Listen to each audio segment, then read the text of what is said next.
नमस्कार, मैं सुमित स्वामी आईना ऑर्गेनाइजेशन राष्ट्रीय अध्यक्ष आप समस्त भाई बहनों का हार्दिक अभिनंदन और स्वागत करते हैं India against child sexual abuse project में, जो हमारे देश के सामाजिक संस्थाओं, समाज और आने वाले भविष्य को ध्यान में रखकर यह प्रोजेक्ट तैयार किया गया है। अगर हम इस प्रोजेक्ट को पूरी ईमानदारी और निष्ठा के साथ करते हैं तो हमारे समस्त सामाजिक संस्थाओं की स्थितियां मजबूत होंगी, समाज का हमारे विकास होगा, आने वाला भविष्य हम सबका खुशहाल होगा। भाइयों, आप गौर करें, हमारी सरकार के द्वारा चलाई गई जितनी भी प्रोजेक्ट हैं, क्या उन प्रोजेक्टों का कोई इनपुट हमारे समाज को मिला? क्या कौशल विकास चलाने की वजह से हमारे समाज से बेरोजगारी दूर हो गई?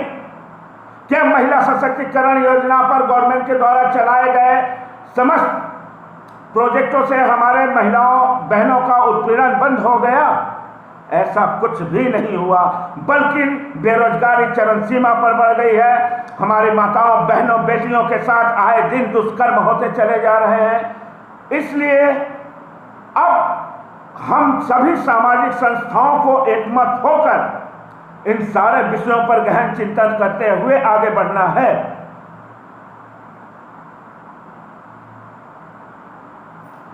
अतः आप सभी से मेरा यही निवेदन है कि आप संगठित बने, एकमत बने और एक साथ चलें। भाइयों, आज मैंने एक वीडियो फुटेज देखा जिसमें एक बेटे ने अपने माँ बाप को नज़रअंदाज किया। इसका कारण क्या है? माँ बाप को नज़रअंदाज करने के पीछे का कारण क्या है? आज देश का प्रत्येक नागरिक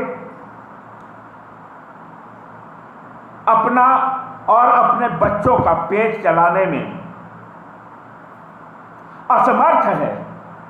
ऐसे में वह व्यक्ति मजबूरन अपने दिल पर पत्थर रखकर अपने माँ बाप को अपने से जुदा करने पर विवश हो गया है। और आने वाले दिनों में यही व्यवस्था हमारी आत्महत्या का भी कारण बनेगी, क्योंकि जब आज हम इतने विवश हैं कि माँ बाप का खर्च नहीं उठा सकते, तो कल को यह व्यवस्था और बढ़ेगी और हम अपना और अपने बच्चों का भी पेट भरने में असमर्थ हो जाएंगे। तो हमारे पास रास्ता कौन सा बचता है? सिर्फ और सिर्फ आत्महत्या का। इसके अलावा हमारे पास कोई और ऑप्शन बचता ही नहीं है। हमारी सरकार को इस समय मात्र अपने वर्चुअल रैली की पड़ी हुई है। हमारे देश में प्रत्येक दिन दुष्कर्म हो रहे हैं, अत्याचार बढ़ रहे हैं, अपराध बढ़ रहे हैं, उस पर हमारी सरकार का कोई भी जवाब नहीं आ रहा है। वर्चुअल रैली का पोस्ट आप प्रायः देख रहे हैं कि फेसबुक से लेकर सोशल मीडिया से लेकर हर जगह वायरल हो रही हैं, क्योंकि चुनावी मुद्दा है, चुनावी माहौल है, तो उस हिसाब से हमारी सरकार अपनी रणनीति बना के चल रही है, समाज की रणनीति नहीं।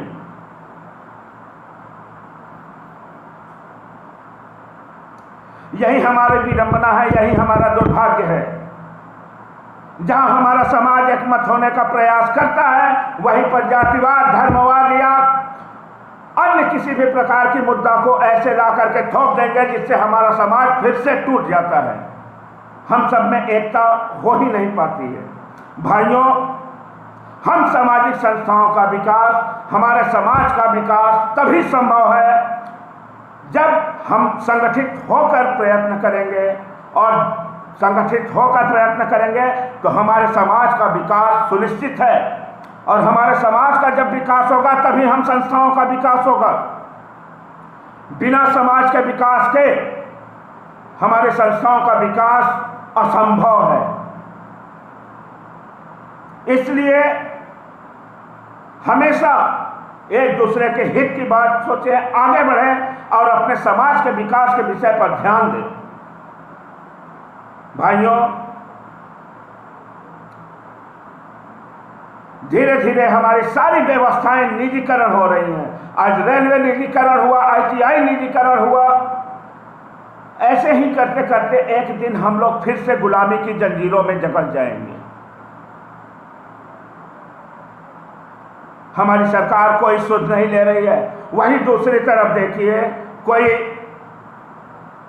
अभिनेता अगर किसी हादसे का शिकार होता है, कोई राजनेता होता है, तो पूरी मीडिया से लेके और बड़े बड़े उद्योगपतियों तक सारे देश को सर पे उठाकर चल देते हैं, जैसे लगता है कि बहुत बड़ी अनहोनी हो गई है। जैसा कि अभी हमने अरविंद गोस्वामी जी का रिपोर्ट आप लोगों को दिया कि कैसे वो खुद को साबित कर रहे हैं कि वो देश के सच्चे नागरिक हैं, जब